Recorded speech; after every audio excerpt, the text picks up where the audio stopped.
നമസ്കാരം, ഞാൻ ഉന്മേഷ് ശിവരാമൻ. ലേറ്റ് എഡിഷനിലേക്ക് വിശദമായി. കോമൺവെൽത്ത് ഗെയിംസിൽ ഇന്ത്യക്ക് മെഡൽ പെയ്ത്ത് ഇന്ന് നേടിയത് 11 മെഡലുകൾ. ബോക്സിംഗിൽ ഇതുവരെ ഇന്ത്യ നേടിയത് 6 സ്വർണവും 2 വെള്ളിയും. അനിൽ വാസുദേവ് ഉണ്ട് ഇപ്പോൾ സ്പോർട്സ് ഡെസ്കിൽ നിന്ന്. അനിൽ, വിവരങ്ങൾ എന്തൊക്കെയാണ്? ഉന്മേഷ് പറഞ്ഞതുപോലെ തന്നെ മഴപ്പെയ്ത്തിനിടെ ബോക്സിംഗ് റിംഗിലേക്ക് പോകുമ്പോൾ അവിടെ മെഡൽ പെയ്ത്താണ് ഇന്ത്യയെ സംബന്ധിച്ചിടത്തോളം വലിയ നേട്ടമാണ് ഉണ്ടാക്കിക്കൊണ്ടിരിക്കുന്നത്. കോമൺവെൽത്ത് ഗെയിംസ് അവസാനിക്കാൻ ഇനി ഒരു ദിവസം കൂടി മാത്രമേ ഉള്ളൂ. ആദ്യ ദിവസങ്ങളിലൊക്കെ തന്നെ വലിയ തിരിച്ചടി നേരിട്ട അല്ലെങ്കിൽ പ്രതീക്ഷിച്ച പ്രകടനം കാഴ്ചവെക്കാതിരുന്ന അവിടെ നിന്ന് ഇന്ത്യ അവസാന ദിവസങ്ങളിലേക്ക് വരുമ്പോൾ കത്തിക്കയറുന്ന കാഴ്ച കണ്ടു. ഇന്ന് മാത്രം ബോക്സിംഗ് റിംഗിൽ നിന്ന് ഇന്ത്യ ഇതുവരെ 6 സ്വർണവും 2 വെള്ളിയുമാണ് നേടിയത്. ആകെ 10 ബോക്സിംഗ് ഫൈനലുകളാണ് ഉള്ളത്. അതിൽ 2 ഇവന്റ് കൂടി നടക്കാനിരിക്കുന്നു. അതിൽ 2ലും ഇന്ത്യൻ താരങ്ങൾ മത്സരിക്കുന്നുണ്ട്. അങ്ങനെയെങ്കിൽ ഇന്ത്യക്ക് സ്വർണമോ വെള്ളിയോ ഒടി ഉറപ്പാണ്. അപ്പോൾ നമ്മുടെ ഈ മെഡൽ നേട്ടം ഒന്നുകൂടി തിളങ്ങാനാണ് സാധ്യത. ഒപ്പം തന്നെ പാരാ വിഭാഗത്തിലും ഇന്ത്യ ഒരു സ്വർണം നേടിയിരുന്നു. ജൂഡോയിലും ഒക്കെ തന്നെ മെഡൽ നേട്ടം ഉണ്ടാക്കുന്നുണ്ട്. ഇന്ത്യയുടെ ആകെ മെഡൽ നേട്ടം ഇപ്പോൾ 36ആയി. അതോടുകൂടി മെഡൽ ടാലിയൻ പോയിന്റ് ടേബിളിൽ ഇന്ത്യ 4ാം സ്ഥാനത്തേക്ക് കുതിച്ചെത്തുകയും ചെയ്തു. ഇന്ന് മത്സരം തുടങ്ങുന്നതിന് മുമ്പ് ഇന്ത്യ 11ാം സ്ഥാനത്തായിരുന്നു. അവിടെ നിന്നാണ് ഇന്ത്യന്റെ ബോക്സിംഗ് താരങ്ങളും ഒപ്പം തന്നെ ജൂഡോ അതുപോലെ തന്നെ പാരാ അത്ലറ്റിക്സ് വിഭാഗങ്ങളിലെ ഈ കുത്തനെയുള്ള മെഡൽ കൊയ്ത്തിലൂടെ ഇന്ത്യ 4ാം സ്ഥാനത്തേക്ക് ഇരച്ചെത്തുന്ന കാഴ്ച കണ്ടത്. നാളെ ഗെയിംസിന് സമാപനമാകാനിരിക്കുമ്പോൾ എന്തായാലും ഇന്ത്യ വലിയ നേട്ടത്തോടുകൂടി തന്നെയായിരിക്കും മടങ്ങുക. ഇനി കാത്തിരിക്കുന്നത് ബോക്സിംഗിൽ തന്നെയാണ്. ബോക്സിംഗിലെ 2 ഫൈനലുകൾക്കൊപ്പം തന്നെ അത്ലറ്റിക്സിൽ 5000 മീറ്റർ വിഭാഗം ഓട്ട മത്സരത്തിൽ ഗുൽവീർ സിംഗിന്റെ മത്സരമുണ്ട്. അദ്ദേഹം ഒരു മെഡൽ കൂടി സമ്മാനിക്കുമെന്ന് കരുതുന്നു. 10000 മീറ്ററിൽ വെള്ളി നേടിയ ഗുൽവീർ ഒരു മെഡൽ കൂടി സമ്മാനിക്കും എന്ന് ഉറച്ചു വിശ്വസിക്കുകയാണ് രാജ്യം. അപ്പോൾ തന്നെ 4x400 മീറ്ററിൽ മലയാളി താരം അൻസ ബാബു കൂടി പങ്കെടുക്കുന്ന റിലേ മത്സരം കൂടി ഇന്ന് ഉണ്ട്. അതാണ് ഇന്നത്തെ മത്സര ദിനത്തിലെ അവസാന ഇന്ത്യയുടെ ഐറ്റം. അതിൽ കൂടി ഒരു മലയാളിയിലൂടെ കൂടി ഒരു മെഡൽ നേട്ടം ഉണ്ടാകുമെന്ന് നമുക്ക് കരുതാം. ഉന്മേഷ്. ശരി, അനിൽ വാസുദേവാണ് സ്പോർട്സ് ഡെസ്കിൽ നിന്ന് വിവരങ്ങൾ നൽകിയത്. മഴക്കെടുതിയിൽ കേരളം.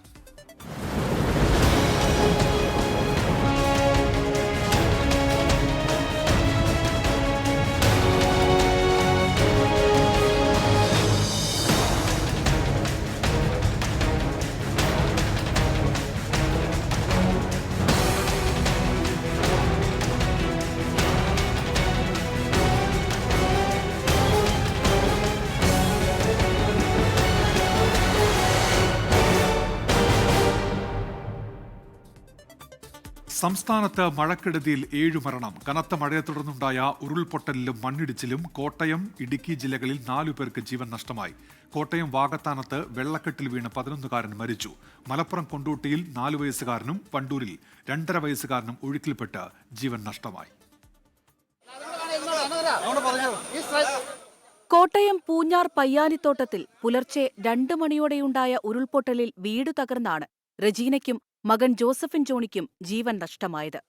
മണിക്കൂറുകൾ നീണ്ട തെരച്ചിലാണ് ഇരുവരുടെയും മൃതദേഹം കണ്ടെടുത്തത്.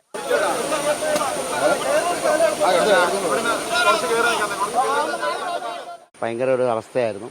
ഞങ്ങൾ 6 മണിയാണ് ഇവിടെ വന്നപ്പോൾ ഭയങ്കര ഭീകരമായ ഒരു ഇതായിരുന്നു. വന്നൊരു 15 മിനിറ്റ് കഴിയുമ്പം ഒരു ബോഡി കെട്ടി. വീട്ടിൻ്റെ ഉള്ളിൽ നിന്നാണ് കെട്ടിയത്. തകർന്നു പോയി. വീട് മൊത്തം ഫുള്ള് പോയി. ഏറ്റവും താഴെയാണ് 2ാമത്തെ ബോഡി കെട്ടിയത്. വീട് പൂർണ്ണമായും തകർന്നു. വീട്ടിലുണ്ടായിരുന്ന 2 കാറുകളും 2 ഇരുചക്ര വാഹനങ്ങളും തകർന്നു. ഇടുക്കി അടൂർമലയിലുണ്ടായ ഉരുൾപൊട്ടലിൽ വീടു തകർന്നാണ് വീട്ടമ്മയായ സുമതിക്ക് ജീവൻ നഷ്ടമായത്. ഭർത്താവും മകനും രക്ഷപ്പെട്ടു. കോലാഹലമേട്ടിൽ വീടിന് മുകളിലേക്ക് മണ്ണിടിഞ്ഞ് വൈക്കം സ്വദേശി പ്രഭാകരനാണ് മരിച്ചത്. ബന്ധുവീട്ടിലെത്തിയതായിരുന്നു പ്രഭാകരൻ. വീട്ടിലുണ്ടായിരുന്ന വയോധിക രക്ഷപ്പെട്ടു. മലപ്പുറം കൊണ്ടോട്ടിയിൽ 4 വയസ്സുകാരൻ ഒഴുക്കിൽപ്പെട്ടു മരിച്ചു. നെടിയിരുപ്പ് സ്വദേശി കണ്ണപ്പത്തൊടി ഹമീദ്, നദീറ ദമ്പതികളുടെ മകൻ ആദം ഐമനാണ് മരിച്ചത്. വണ്ടൂരിൽ ഒഴുക്കിൽപ്പെട്ട് 2.5 വയസ്സുകാരൻ മരിച്ചു. തസ്ലീമ ഭാനു, അബ്ദുൽ മുനീർ ദമ്പതികളുടെ മകൻ അബ്ദുൽ മുഹയിനാണ് തോടരികിൽ കളിച്ചുകൊണ്ടിരിക്കെ വീണ് ഒഴുക്കിൽപ്പെട്ട് മരിച്ചത്. കോട്ടയം വാകത്താനത്ത് വെള്ളക്കെട്ടിൽ വീണാണ് 11കാരൻ മിലൻ കെ ഷിജുവിന് ജീവൻ നഷ്ടമായത്. വീടിന് സമീപം ജൽജീവൻ മിഷൻ കുടിവെള്ള പദ്ധതിക്കായി വാട്ടർ ടാങ്കിനു വേണ്ടി കുഴിയെടുത്തതിലുണ്ടായ വെള്ളക്കെട്ടിൽ താഴ്ന്നുപോവുകയായിരുന്നു. 24 ഇടുക്കി, കോട്ടയം. സംസ്ഥാനത്ത് മഴ കനക്കും. 9 ജില്ലകളിൽ റെഡ് അലേർട്ടാണ്, 5 ജില്ലകളിൽ ഓറഞ്ച് അലേർട്ടും. നാളെ 12 ജില്ലകളിലാണ് ഓറഞ്ച് അലേർട്ട് പ്രഖ്യാപിച്ചിരിക്കുന്നത്. 5 ഡാമുകളിൽ റെഡ് അലേർട്ടുണ്ട്. 1465 പേരാണ് നിലവിൽ സംസ്ഥാനത്താകെ ദുരിതാശ്വാസ ക്യാമ്പുകളിൽ കഴിയുന്നത്. മലയോര മേഖലയിൽ രാത്രിയിൽ അതീവ ജാഗ്രതാ നിർദ്ദേശം നൽകിയിട്ടുണ്ട്. ജിബിൻ ജെബി വിശദാംശങ്ങളുമായി തിരുവനന്തപുരത്ത് നിന്ന് ചേരുന്നുണ്ട്. ജിബിൻ, മഴ കനക്കും എന്ന കാലാവസ്ഥാ മുന്നറിയിപ്പുണ്ട്. രാത്രിയിൽ എന്തൊക്കെ കാര്യങ്ങളാണ് ശ്രദ്ധിക്കേണ്ടത് ജിബിൻ?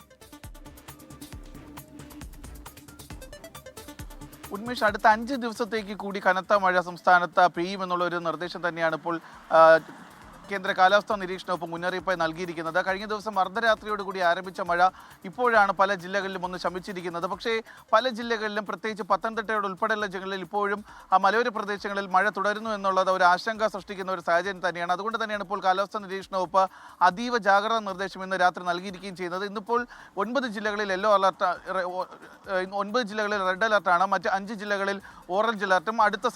തൊട്ടടുത്ത ദിവസം തന്നെ നാളെ തിരുവനന്തപുരം, കൊല്ലം ഒഴികെയുള്ള 12 ജില്ലകളിലും ഓറഞ്ച് അലർട്ടാണ്. അതീവ ജാഗ്രതാ നിർദ്ദേശം നൽകിയിട്ടുണ്ട്. അതായത് മലയോര പ്രദേശത്ത് താമസിക്കുന്നവരും അതുപോലെ തീരപ്രദേശത്ത് താമസിക്കുന്നവർക്കുമാണ് ജാഗ്രതാ നിർദ്ദേശം നൽകിയിരിക്കുന്നത്. രാത്രി എന്തെങ്കിലും പ്രതിസന്ധി ഘട്ടങ്ങൾ ഉണ്ടായിക്കഴിഞ്ഞാൽ അതിവേഗം തന്നെ സുരക്ഷിതമായിട്ടുള്ള സ്ഥലങ്ങളിലേക്ക് മാറി താമസിക്കണമെന്നുള്ള ഒരു മുന്നറിയിപ്പാണ് ഇവർക്ക് നൽകിയിട്ടുള്ളത്. മറ്റൊരു കാര്യമെന്ന് പറയുന്നത്, കഴിഞ്ഞ ദിവസം രാത്രി ആരംഭിച്ച മഴയിൽ കാലാവസ്ഥ കെടുതി തുടർന്ന് 65 ദുരിതാശ്വാസ ക്യാമ്പുകളാണ് സംസ്ഥാനത്തിന്റെ വിവിധ ഭാഗങ്ങളിൽ തുറന്നിട്ടുള്ളത്. 1465 പേർ ഈ ക്യാമ്പുകളിൽ കഴിയുകയും ചെയ്യുന്നുണ്ട്. സംസ്ഥാനത്ത് ഇതുവരെ 6 മരണങ്ങളാണ് കാലാവർഷക്കെടുതിയിൽ ഉണ്ടായിരിക്കുന്നതെന്നാണ് സർക്കാരിന്റെ ഔദ്യോഗികമായി ഇപ്പോൾ സ്ഥിരീകരിച്ചിരിക്കുന്നത്. 6 പേരെ കാണാതായിട്ടുമുണ്ട്. തിരുവനന്തപുരത്ത് പെരുമാതുറ, മുതലപ്പുഴയിലും 2 പേരെ കാണാതായതിനുള്ള തിരച്ചിൽ ഇപ്പോഴും തുടരുകയാണ്. നാളെ രാവിലെയോടുകൂടി തന്നെ ഈ തിരച്ചിൽ പുനരാരംഭിക്കുമെന്നും പറഞ്ഞിട്ടുണ്ട്. എന്തായാലും അതീവ ജാഗ്രതാ നിർദ്ദേശം തന്നെയാണ് അടുത്ത 5 ദിവസത്തേക്ക് സംസ്ഥാനത്ത് കാലാവസ്ഥാ നിരീക്ഷണ വകുപ്പ് മുന്നറിയിപ്പ് നൽകിയിട്ടുള്ളത്. ശരി, ജിബിൻ ജെബിയാണ് തിരുവനന്തപുരത്ത് നിന്ന് വിശദാംശങ്ങൾ നൽകിയത്. കോഴിക്കോട് കുന്നമംഗലം ഗ്രാമപഞ്ചായത്തിലെ 4-ാം വാർഡിൽ വെള്ളം കയറാൻ സാധ്യതയുള്ള വീട്ടുകാരെ സമീപത്തെ അങ്കണവാടിയിലേക്ക് മാറ്റി എന്നുള്ള വാർത്ത കൂടി ഇപ്പോൾ വരുന്നുണ്ട്. കാരന്തൂർ AM-LP സ്കൂളിൽ ദുരിതാശ്വാസ ക്യാമ്പ് തുറന്നിട്ടുണ്ട് എന്നുകൂടി കോഴിക്കോട് ബ്യൂറോ ഇപ്പോൾ അറിയിക്കുന്നുണ്ട്. മഴ മുന്നറിയിപ്പ് തുടരുന്നതിനാൽ കൂടുതൽ ജില്ലകളിൽ വിദ്യാഭ്യാസ സ്ഥാപനങ്ങൾക്ക് അവധി പ്രഖ്യാപിച്ചു. 8 ജില്ലകളിലാണ് പഠന ക്ലാസുകൾക്ക് നാളെ അവധി പ്രഖ്യാപിച്ചത്. പത്തനംതിട്ട, എറണാകുളം, തൃശൂർ, മലപ്പുറം, കോഴിക്കോട്, വയനാട്, കണ്ണൂർ, കാസർഗോഡ് ജില്ലകളിലാണ് അവധി. മതപഠന ക്ലാസുകൾ, ട്യൂഷൻ സെന്ററുകൾ, കോച്ചിംഗ് ക്ലാസുകൾ, സ്പെഷ്യൽ ക്ലാസുകൾ തുടങ്ങിയവ അനുവദിക്കില്ല എന്നാണ് ജില്ലാ കളക്ടേഴ്സ് അറിയിച്ചിരിക്കുന്നത്. വയനാട്ടിൽ ദുരിതാശ്വാസ ക്യാമ്പുകളായി പ്രവർത്തിക്കുന്ന സ്കൂളുകൾക്കും കോളേജുകൾക്കും ഇനിയൊരു അറിയിപ്പ് ഉണ്ടാകുന്നതുവരെ അവധി തുടരും. സംസ്ഥാനത്ത് ശക്തമായ മഴ തുടരുന്നതിനാൽ നാളെ നടത്താനിരുന്ന സെറ്റ് പരീക്ഷ മാറ്റിവെച്ചു. ശ്രീനാരായണ ഗുരു ഓപ്പൺ സർവകലാശാല നാളെയും മഹാത്മാഗാന്ധി സർവകലാശാല മറ്റന്നാളും നിശ്ചയിച്ചിരുന്ന പരീക്ഷകളും മാറ്റിയിട്ടുണ്ട്. ബീറ്റ് ഫോറസ്റ്റ് ഓഫീസർ തസ്തികയിലേക്കുള്ള കായികക്ഷമത പരീക്ഷകളും മാറ്റിവെച്ചു. ഈ മാസം 4, 5 തീയതികളിൽ ഇടുക്കി, മലപ്പുറം, വയനാട് ജില്ലകളിൽ നടത്താൻ നിശ്ചയിച്ചിരുന്ന പരീക്ഷകളാണ് മാറ്റിയത്. പൊതുവിദ്യാഭ്യാസ വകുപ്പ് ഹയർ സെക്കൻഡറി വിഭാഗം നാളെ നടത്താനിരുന്ന തുല്യതാ പരീക്ഷയും മാറ്റിയിട്ടുണ്ട്. പുതുക്കിയ പരീക്ഷാ തീയതികൾ പിന്നീട് അറിയിക്കും. മഴ മൂലം ഇന്ന് PSC പരീക്ഷ എഴുതാൻ കഴിയാതിരുന്ന ഇടുക്കി, കോട്ടയം, പത്തനംതിട്ട ജില്ലകളിലെ ഉദ്യോഗാർത്ഥികൾക്ക് വീണ്ടും അവസരമുണ്ടാകും. ഈ മാസം 22-ന് നടക്കുന്ന അവസാനഘട്ട പരീക്ഷയിൽ ഇവർക്ക് പങ്കെടുക്കാമെന്നാണ് PSC ഇപ്പോൾ അറിയിച്ചിരിക്കുന്നത്. വടക്കൻ കേരളത്തിൽ ശക്തമായ മഴയിൽ വ്യാപക നാശനഷ്ടം. കോഴിക്കോട് വിലങ്ങാടും കാസർഗോഡ് ചിറ്റാരിക്കലിലും ഉരുൾപൊട്ടി. പൊന്നാനിയിൽ 5 വീടുകൾ കടലെടുത്തു. കണ്ണൂരിൽ രക്ഷാപ്രവർത്തകൻ ഉൾപ്പെടെ 2 പേരെ ഒഴുക്കിൽപ്പെട്ട് കാണാതായി.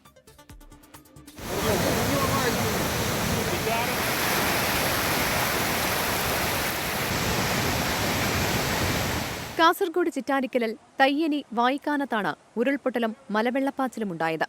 ചിറ്റാരിക്കൽ പാലാവയൽ പാലം വെള്ളത്തിനടിയിലായി. കോഴിക്കോട് വിലങ്ങാട് പാനം വനമേഖലയിൽ ഉരുൾപൊട്ടിയതായി വിവരമുണ്ട്. പുഴയിൽ ജലനിരപ്പ് ഉയർന്നു. വിലങ്ങാട് ടൗൺ പാലം വീണ്ടും മുങ്ങി. വിലങ്ങാട് ദുരിതാശ്വാസ ക്യാമ്പ് തുറന്നു. കോഴിക്കോട് താമരശ്ശേരി ചുരം 9-ാം വളവിന് മുകളിലായി ചെറിയ തോതിൽ മണ്ണിടിച്ചിലുണ്ടായി. കോഴിക്കോട് ഈങ്ങാപ്പുഴ ടൗൺ വെള്ളത്തിൽ മുങ്ങി. വാഹനഗതാഗതം പൂർണ്ണമായും തടസ്സപ്പെട്ടു. ഇതര സംസ്ഥാന തൊഴിലാളികളെ മാറ്റിപ്പാർപ്പിച്ചു. കെട്ടിടങ്ങളടക്കം വെള്ളത്തിൽ മുങ്ങി. കോടഞ്ചേരി ഈരൂട്ടിൽ ഉരുൾപൊട്ടി 4 ഏക്കറോളം ഭൂമി ഒലിച്ചുപോയി. തിരുവമ്പാടി മുത്തപ്പൻ പുഴയിൽ താൽക്കാലികമായി നിർമ്മിച്ച ചപ്പാത്ത് ഒലിച്ചുപോയി. പാലാഴിയിൽ വെള്ളം കയറി റോഡ് പൂർണ്ണമായും മുങ്ങി. താമരശ്ശേരി പൂനൂരിൽ വിവാഹസംഘം സഞ്ചരിച്ച സ്വകാര്യ ബസ് വെള്ളക്കെട്ടിൽ കുടുങ്ങി. കോഴിക്കോട് വിനോദസഞ്ചാര കേന്ദ്രങ്ങളിൽ പ്രവേശന വിലക്ക് ഏർപ്പെടുത്തിയിട്ടുണ്ട്. മലപ്പുറത്ത് കൈനോട് മണ്ണിടിച്ചിലിൽ വീട്ടമ്മയുടെ കാല് മണ്ണിൽ കുടുങ്ങി. വീട്ടമ്മയെ രക്ഷപ്പെടുത്തി ആശുപത്രിയിലേക്ക് മാറ്റി. മലപ്പുറം ജില്ലയിൽ 4 ദുരിതാശ്വാസ ക്യാമ്പുകളാണ് തുറന്നത്. പാലക്കാട് മണ്ണാർക്കാട് അലനല്ലൂരിൽ വീടിന്റെ ഭിത്തി ഇടിഞ്ഞു വീണു. ഒറ്റപ്പാലം അനങ്ങനടിയിൽ വീട് ഭാഗികമായി തകർന്നു വീണു. വയനാട് തരിയോട് കമ്പനിക്കുന്ന് പൊയിൽ തയ്യിൽ ഉന്നതികളിൽ വെള്ളം കയറി. ആളുകളെ മാറ്റിപ്പാർപ്പിച്ചു. കണ്ണൂർ ആലക്കോട് താളിപ്പാറയിൽ വനത്തിനുള്ളിൽ ഉരുൾപൊട്ടിയതിനെ തുടർന്ന് ക്ഷേത്രമൊറ്റപ്പെട്ടു. മണക്കടവ് മഹാവിഷ്ണു ക്ഷേത്രത്തിലെ പൂജാരി ക്ഷേത്രത്തിൽ കുടുങ്ങി. പാൽച്ചുരത്തിൽ റോഡ് തകർന്ന് ഗതാഗതം തടസ്സപ്പെട്ടു. പുളിങ്ങോം കോഴിച്ചാലിൽ തുരുത്തിൽ കുടുങ്ങിയ സ്ത്രീയെ രക്ഷിച്ചു. കോളിത്തട്ടിൽ മണ്ണിടിച്ചിലും മലവെള്ളപ്പാച്ചിലുമുണ്ടായി. ഉളിക്കൽ പഞ്ചായത്തിലെ പേരിട്ട തൊട്ടിപ്പാലം മേഖലയിൽ വീടുകളിൽ വെള്ളം കയറി.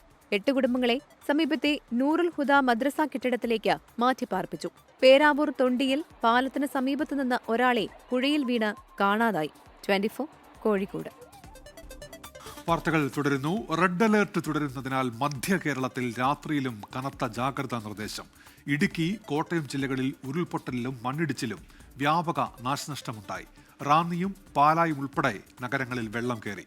പത്തനംതിട്ട ജില്ലയിൽ അച്ചൻകോവിലാറും പമ്പാ നദിയിലും മണിമലയാറ്റിലും ജലനിരപ്പ് അപകടകരമായ നിലയിലാണ്. കോട്ടയത്ത് തീക്കോയി, മംഗളഗിരി, പെരിങ്ങളം എന്നിവിടങ്ങളിലാണ് ഉരുൾപൊട്ടിയത്. കിഴക്കൻ മേഖലയിൽ ശക്തമായ മഴ തുടരുകയാണ്. തീക്കോയി, ഈരാറ്റുപേട്ട, മുണ്ടക്കയം, കൂട്ടിക്കൽ മേഖലകളിൽ രൂക്ഷമായ വെള്ളക്കെട്ടാണ്. തലനാട് കവലപ്പാലത്തിന് സമീപം രാത്രിയുണ്ടായ വെള്ളപ്പാച്ചിലിൽ വ്യാപക നാശനഷ്ടമുണ്ടായി. നിരവധി വീടുകളും വെള്ളത്തിൽ മുങ്ങി. തീക്കോയിലെ ഉരുൾപൊട്ടലിൽ ഫാമിൽ വെള്ളം കയറി 11 പശുക്കൾ ചത്തു. കാഞ്ഞിരപ്പള്ളി ഈരാറ്റുപേട്ട റോഡിൽ ആനക്കല്ലിൽ റോഡിലും കടകളിലും വെള്ളം കയറി. പുല്ലകയാറ്റിൽ ജലനിരപ്പ് ഉയർന്നതോടെ ഇളങ്കോട് പൂഞ്ഞാർ റോഡിൽ ഗതാഗതം തടസ്സപ്പെട്ടു. മഴക്കെടുതിയെ നേരിടാൻ ആവശ്യമായ എല്ലാ മുൻകരുതലും സ്വീകരിച്ചിട്ടുണ്ടെന്ന് കോട്ടയം ജില്ലാ കളക്ടർ ചേതൻ കുമാർ മീണ 24-നോട്. എല്ലാ അലർട്ടുകൾ എല്ലാ സ്ഥലങ്ങളിലും നമുക്ക് കൊടുത്തിട്ടുണ്ട്. നമ്മുടെ ടീം ഫീൽഡിലാണ്. സഫിഷ്യന്റ് ആയിട്ടുള്ള നമ്മുടെ ഫോഴ്സ് ഉണ്ട്. കൂടുതൽ നമ്മുടെ മറ്റ് ഡിസ്ട്രിക്റ്റിൽ നിന്ന് കൂടി നമുക്ക് ഫോഴ്സ് ചോദിച്ചിട്ടുണ്ട്. ബാക്കി നമുക്കിപ്പോൾ വേറെ സ്ഥലം കൂടി ഒബ്സർവ് ചെയ്യുന്നുണ്ട്. ഇടുക്കി, കുട്ടിക്കാനം മുതൽ മുണ്ടക്കയം വരെയുള്ള വിവിധയിടങ്ങളിൽ മണ്ണിടിഞ്ഞ് ഗതാഗതം പൂർണ്ണമായും തടസ്സപ്പെട്ടു. കടുവപ്പാറയിൽ ഉരുൾപൊട്ടി റോഡിലേക്ക് വൻ പാറകളും കല്ലും മണ്ണും പതിച്ചു. പുല്ലുപാറയിൽ ഉരുൾപൊട്ടലുണ്ടായി. ഏലപ്പാറ, ചപ്പാത്ത്, വണ്ടിപ്പെരിയാർ, ഉപ്പുതറ, കൊക്കയാർ എന്നിവിടങ്ങളിൽ പുഴ കരകവിഞ്ഞ വീടുകളിൽ വെള്ളം കയറിയതോടെ ആളുകളെ മാറ്റിപ്പാർപ്പിച്ചു. ഉപ്പുതറയിൽ പോലീസ് ജീപ്പിന് മുകളിൽ മണ്ണിടിഞ്ഞു വീണു. പശുപ്പാറയിൽ മണ്ണിടിഞ്ഞ വീട് തകർന്നു. വീട്ടിലുള്ളവർ അത്ഭുതകരമായാണ് രക്ഷപ്പെട്ടത്. ഇടുക്കി പീരുമേട് പാഞ്ചാലിമേട്ടിൽ റിസോർട്ടിന്റെ മതിലിടിഞ്ഞ 2 വാഹനങ്ങൾ തകർന്നു. ജില്ലയിൽ മഴക്കെടുതി 29 വില്ലേജുകളെ ബാധിച്ചെന്ന് മന്ത്രി അനൂപ് ജേക്കബ് പറഞ്ഞു. ഇടുക്കിയിലേക്കുള്ള യാത്ര പരമാവധി ഒഴിവാക്കണമെന്നും മന്ത്രി നിർദ്ദേശിച്ചു. ഈ മഴ ഇങ്ങനെ തുടർന്ന് മുമ്പോട്ട് പോകുന്ന സാഹചര്യം വരുമ്പോൾ സ്വാഭാവികമായിട്ടും കൂടുതൽ അലർട്ടോടെ നിൽക്കാനാണ് ഇന്നത്തെ മീറ്റിംഗിലെടുത്ത തീരുമാനം. ഒപ്പം തന്നെ ഇടുക്കി ജില്ലയിലേക്കുള്ള യാത്ര അടുത്ത 2 ദിവസത്തേക്ക് അനാവശ്യ യാത്രകൾ ഒഴിവാക്കണം. അത്യാവശ്യ കാര്യങ്ങൾക്ക് മാത്രം യാത്ര ചെയ്യുക. പത്തനംതിട്ടയിൽ പമ്പയാർ കരകവിഞ്ഞതോടെ റാന്നിപ്പട്ടണം പൂർണ്ണമായും വെള്ളത്തിലായി. പമ്പ, അച്ചൻകോവിലാർ, കല്ലാർ, മണിമലയാർ നദികൾ കരകവിഞ്ഞൊഴുകുകയാണ്. കോന്നി മേഖലയിൽ മണ്ണിടിച്ചിലും ചെറിയ ഉരുൾപൊട്ടലുമുണ്ടായി. നെല്ലിക്കാപ്പാറ, കൊക്കാത്തോട്, തണ്ണിത്തോട് പ്രദേശങ്ങളിൽ മണ്ണിടിച്ചിലുണ്ടായി. നെല്ലിക്കാപ്പാറയിൽ ഉരുൾപൊട്ടലിൽ 4 വീടുകൾ ഭാഗികമായി തകർന്നു. നിരവധി കുടുംബങ്ങളെ ദുരിതാശ്വാസ ക്യാമ്പുകളിലേക്ക് മാറ്റി. ആറന്മുള മേഖലയിലും താഴ്ന്ന പ്രദേശങ്ങൾ വെള്ളത്തിലാണ്. മഴ ഈ പ്രദേശത്ത് ഇപ്പോൾ വളരെ കനത്ത മഴ പെയ്യുകയാണ്. ലാൻഡ് സ്ലൈഡ് ഉണ്ടാകാൻ സാധ്യതയുള്ള സ്ഥലങ്ങളിൽ നിന്നും ആളുകളെ മാറ്റണം എന്ന് ജില്ലാ ഭരണകൂടത്തിന് നിർദ്ദേശം നൽകിയിട്ടുണ്ടായിരുന്നു. അതനുസരിച്ച് ആളുകളെ മാറ്റുന്നുണ്ട്. കഴിഞ്ഞ 24 മണിക്കൂറിൽ പത്തനംതിട്ട, ഇടുക്കി ജില്ലകളിൽ രേഖപ്പെടുത്തിയത് ഉയർന്ന മഴയാണ്. പത്തനംതിട്ട വടശ്ശേരിക്കരയിൽ 361 മില്ലിമീറ്റർ മഴയും അത്തിക്കായത്ത് 357 മില്ലിമീറ്റർ മഴയും രേഖപ്പെടുത്തി. വാഗമണ്ണിൽ 314 മീറ്റർ മഴയും പെയ്തു. വിവിധ ബ്യൂറോകൾക്കൊപ്പം ന്യൂസ് ഡെസ്ക് 24. സംസ്ഥാനത്ത് 5 ഡാമുകളിൽ red alert. Moozhiyar, Kallarkutty, lower Periyar, Kallar, Peringalkuthu ഡാമുകളിൽ ജാഗ്രതാ നിർദ്ദേശം. കല്ലാർ, ഇരട്ടിയാർ ഡാമുകൾ നിറഞ്ഞു. സംസ്ഥാനത്തെ എല്ലാ ഡാമുകളിലും ജലനിരപ്പ് ഉയർന്നിട്ടുണ്ട്. കണ്ണൂർ പഴശ്ശി ഡാം ഷട്ടറുകൾ 4 മീറ്ററായി ഉയർത്തി. നെടുങ്കണ്ടം കല്ലാർ ഡാമും തുറന്നു. 24 മണിക്കൂറിനിടെ പെയ്ത അതിശക്തമായ മഴയിലാണ് സംസ്ഥാനത്തെ വിവിധ ഡാമുകളിൽ ജലനിരപ്പ് ഉയർന്നത്. ഇടുക്കി അണക്കെട്ടിന്റെ ഡൈവേർഷനായ കല്ലാർ, ഇരട്ടയാർ ഡാമുകളുടെ ജലനിരപ്പ് റെഡ് അലർട്ടിലേക്ക് ഉയർന്നു. ഇതോടെ കല്ലാർകുട്ടി ഡാമിന്റെ 5 ഷട്ടറുകളും തുറന്നു. അപകടനിലയിലെത്തിയതിനെ തുടർന്ന് KSEBയുടെ ലോവർ പെരിയാർ, പെരിങ്ങൽകുത്ത് ഡാമുകൾക്കും റെഡ് അലർട്ട് നൽകിയിട്ടുണ്ട്. ജലനിരപ്പ് ഉയർന്നതോടെ തിരുവനന്തപുരം നെയ്യാർ ഡാമിന്റെ 4 ഷട്ടറുകളും 20 സെന്റിമീറ്റർ വീതം ഉയർത്തി. അരുവിക്കര ഡാമിന്റെ 2 മുതൽ 5 വരെയുള്ള ഷട്ടറുകളും പേപ്പാറ ഡാമിന്റെ ഷട്ടറുകളും ഉയർത്തി. പത്തനംതിട്ട ജില്ലയിലെ ഡാമുകൾ തുറക്കേണ്ട സാഹചര്യമെന്ന് ജില്ലാ ഭരണകൂടം അറിയിച്ചു. മൂഴിയാർ ഡാമിൽ റെഡ് അലർട്ട് പ്രഖ്യാപിച്ചു. പാലക്കാട് തൃത്താല, വെള്ളിയാങ്കല്ല് റെഗുലേറ്റർ കം ബ്രിഡ്ജിന്റെ 20 ഷട്ടറുകൾ തുറന്നു. ഭാരതപ്പുഴയുടെ തീരത്തുള്ളവർക്ക് ജാഗ്രതാ നിർദ്ദേശം നൽകി. കാഞ്ഞിരപ്പുഴ ഡാമിന്റെ 3 ഷട്ടറുകൾ തുറന്നു. മഴ കനത്താൽ ഷട്ടറുകൾ കൂടുതൽ ഉയർത്തും. ജലനിരപ്പ് 755.50 മീറ്ററായി ഉയർന്നതോടെ കക്കയം ഡാമിൽ ബ്ലൂ അലർട്ട് പ്രഖ്യാപിച്ചു. News desk 24. തിരുവനന്തപുരം മുതലപ്പുഴയിൽ വള്ളം മറിഞ്ഞ് കാണാതായ മത്സ്യത്തൊഴിലാളികൾക്ക് വേണ്ടിയുള്ള ഇന്നത്തെ തിരച്ചിൽ അവസാനിപ്പിച്ചു. നാവികസേനയുടെ ഹെലികോപ്റ്ററും കോസ്റ്റ് ഗാർഡ് ബോട്ടുകളും എത്തിച്ചായിരുന്നു രക്ഷാപ്രവർത്തനം. നാളെ തിരച്ചിൽ പുനരാരംഭിക്കും. രക്ഷാപ്രവർത്തനം വൈകിയതിൽ മത്സ്യത്തൊഴിലാളികൾ 5 തെങ്ങ് കോസ്റ്റൽ പോലീസ് സ്റ്റേഷൻ ഉപരോധിച്ചു. ഇന്നലെ ഉച്ചയോടെ മീൻപിടുത്തത്തിനായി മുതലപ്പുഴയിൽ നിന്ന് ചെറുവള്ളങ്ങളിൽ പോയ മത്സ്യത്തൊഴിലാളികൾക്കാണ് അപകടമുണ്ടായത്. ശക്തമായ കാറ്റിലും ഉയർന്ന തിരമാലയിലും വള്ളം മറിയുകയായിരുന്നു. നാവികസേനയുടെ ഹെലികോപ്റ്ററും കോസ്റ്റ് ഗാർഡ് ബോട്ടുകളും ഉപയോഗിച്ച് രാത്രി 7 മണിവരെ തിരച്ചിൽ നടത്തിയെങ്കിലും കണ്ടെത്താനായില്ല. മോശം കാലാവസ്ഥ മൂലം ഏറെ വൈകിയാണ് നാവികസേനയുടെ ഹെലികോപ്റ്റർ തിരച്ചിലിനെത്തിയത്. രക്ഷാപ്രവർത്തനം വൈകിയെന്നാരോപിച്ച് മത്സ്യത്തൊഴിലാളികൾ 5 തെങ്ങ് കോസ്റ്റൽ പോലീസ് സ്റ്റേഷൻ ഉപരോധിച്ചു.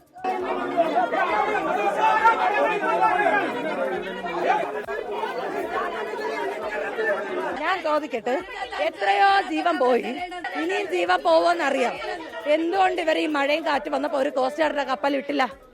വിഴിഞ്ഞത്തും ശംഖുമുഖത്തും സമാനമായ രീതിയിൽ ബോട്ടുകൾ മറഞ്ഞു. 10ഓളം പേർ ഇനിയും തിരിച്ചെത്താനുണ്ടെന്നാണ് വിവരം. കൃത്യമായ മുന്നറിയിപ്പ് സംവിധാനങ്ങൾ നൽകാത്തതാണ് അപകടത്തിന് കാരണമെന്നാണ് ആരോപണം. മന്ത്രി CP ജോൺ വിഴിഞ്ഞത്ത് നേരിട്ടെത്തി രക്ഷാപ്രവർത്തനം ഏകോപിപ്പിച്ചു. 24 തിരുവനന്തപുരം. ഇറാനെതിരെ അതിശക്തമായ ആക്രമണം നടത്തുമെന്ന് അമേരിക്കൻ പ്രസിഡന്റ് ഡൊണാൾഡ് ട്രംപിന്റെ ഭീഷണി. ആക്രമിച്ചാൽ തിരിച്ചടിക്കും എന്നിറാൻ. ഒമാൻ തീരത്ത് എണ്ണ ടാങ്കറിന് നേരെ ആക്രമണം നടന്നതായി UK maritime trade operations report ചെയ്തു. അമേരിക്കയുടെ വ്യോമ പ്രതിരോധ സംവിധാനങ്ങളിൽ പശ്ചിമേഷ്യൻ യുദ്ധം വലിയ കുറവുണ്ടാക്കിയെന്നാണ് റിപ്പോർട്ടുകൾ. ഇറാനും അമേരിക്കയും പരസ്പരമുള്ള പോർവിളികൾ തുടരുകയാണ്. ഇറാനെതിരെ ശക്തമായ ആക്രമണം അഴിച്ചുവിടുമെന്ന് അമേരിക്കൻ പ്രസിഡന്റ് ഡൊണാൾഡ് ട്രംപ് ആവർത്തിച്ചു.